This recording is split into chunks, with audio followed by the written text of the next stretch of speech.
तो परिगणना प्रपत्र आखिर ये है क्या और इसे सही सही कैसे भरें? चलिए आज इस पूरी प्रक्रिया को एकदम आसान भाषा में समझते हैं, स्टेप बाय स्टेप। सबसे पहला और सबसे जरूरी सवाल, क्या आपका वोट सुरक्षित है? याद रखिए, ये सिर्फ एक फॉर्म नहीं है, ये आपके वोट के अधिकार की गारंटी है। और ये बात बिल्कुल हल्के में लेने वाली नहीं है। सोचिए, बस एक छोटी सी गलती और नाम वोटर लिस्ट से कट सकता है। इसीलिए हर डिटेल पर ध्यान देना बहुत बहुत जरूरी है। तो चलिए शुरू करते हैं। तो फॉर्म का जो पहला हिस्सा है वो काफी सीधा साधा है। चलिए एक एक करके इसे देखते हैं ताकि कोई कंफ्यूजन ना रहे और हम सब कॉन्फिडेंस के साथ आगे बढ़ सकें। अच्छा, तो सबसे पहले अपनी लेटेस्ट पासपोर्ट साइज फोटो यहां लगानी है। फिर जन्म तिथि जो आपके आधार कार्ड पर है वही लिखनी है। आधार नंबर और मोबाइल नंबर भी देना है। हाँ, आधार नंबर देना ऑप्शनल है, जरूरी नहीं है। इसके बाद पिता, माता और अगर शादी हो गई है तो जीवन साथी का नाम और उनका वोटर कार्ड नंबर यानी एपिक नंबर भरना है।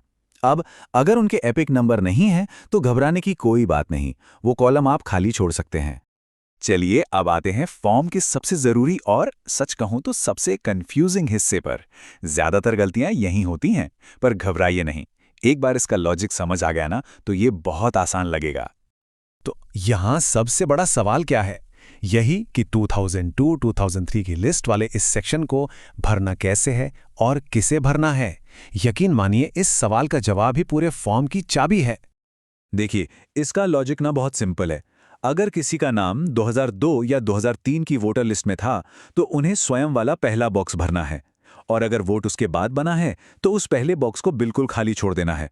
उसकी जगह अपने किसी रिश्तेदार जैसे माता पिता या दादा दादी जिनका नाम उस पुरानी लिस्ट में था, उनकी जानकारी दूसरे बॉक्स में भरनी है। हाँ, एक और बहुत जरूरी बात, अगर स्वयं वाला हिस्सा भर रहे हैं तो आज की जानकारी नहीं देनी है। आपको वो जानकारी देनी है जो 2002-3 की लिस्ट में लिखी थी। हो सकता है उस वक्त नाम की स्पेलिंग अलग हो, वोटर नंबर अलग हो या रिश्तेदार का नाम कुछ और लिखा हो। जो भी उस पुरानी लिस्ट में था वही लिखना है। तो सवाल उठता है कि ये सारी पुरानी जानकारी मिलेगी कहां से?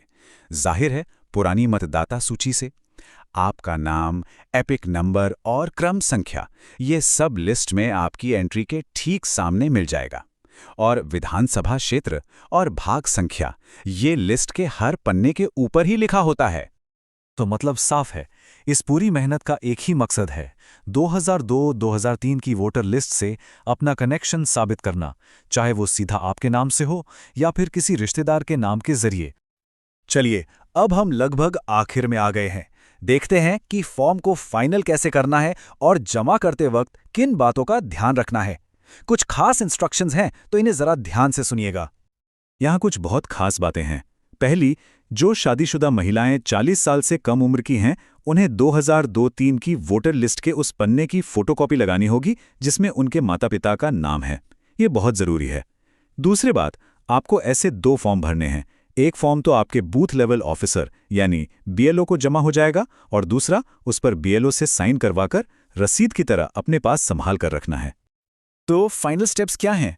पहला, फॉर्म पर साइन करें या अंगूठे का निशान लगाएं। दूसरा, आज की तारीख लिखें। तीसरा, जो भी जरूरी डॉक्यूमेंट्स हैं जैसे वोटर लिस्ट की कॉपी, उसे साथ में अटैच करें। चौथा, एक फॉर्म बीएलओ को दे दें। और पांचवां, सबसे जरूरी, बीएलओ से साइन की हुई दूसरी कॉपी लेना बिल्कुल ना भूलें। ये आपकी रसीद है, इसे संभाल कर रखें। तो अगर इस पूरी बातचीत से सिर्फ एक बात याद रखनी हो तो वो ये है, बस किसी भी तरह 2002 या 2003 की वोटर लिस्ट से अपना कनेक्शन जोड़ना है, चाहे सीधे सीधे या अपने माता पिता या गार्डियन के जरिए। बस यही इस फॉर्म का असली मकसद है। तो अब ये फॉर्म भरना तो समझ आ गया, पर ये सिर्फ एक कागजी कार्रवाई नहीं है, है ना? ये असल में लोकतंत्र में अपनी आवाज को पक्का करने का एक तरीका है। तो ये सोचना जरूरी है कि अपने एक वोट को सुरक्षित करने का मतलब हमारी नागरिक भागीदारी के लिए आखिर कितना बड़ा है।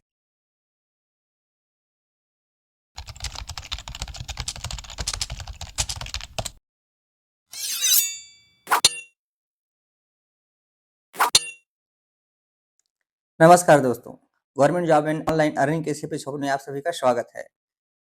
गवर्नमेंट जॉब की श्रृंखला में हर बार की तरह आपके लिए एक फिर से नई जॉब लेकर आए हैं दोस्तों, जिसमें आपको post eligibility, salary, selection process, last date एवं सभी प्रकार की संपूर्ण जानकारी आपको बहुत ही विस्तार से देखने के लिए मिलेगी।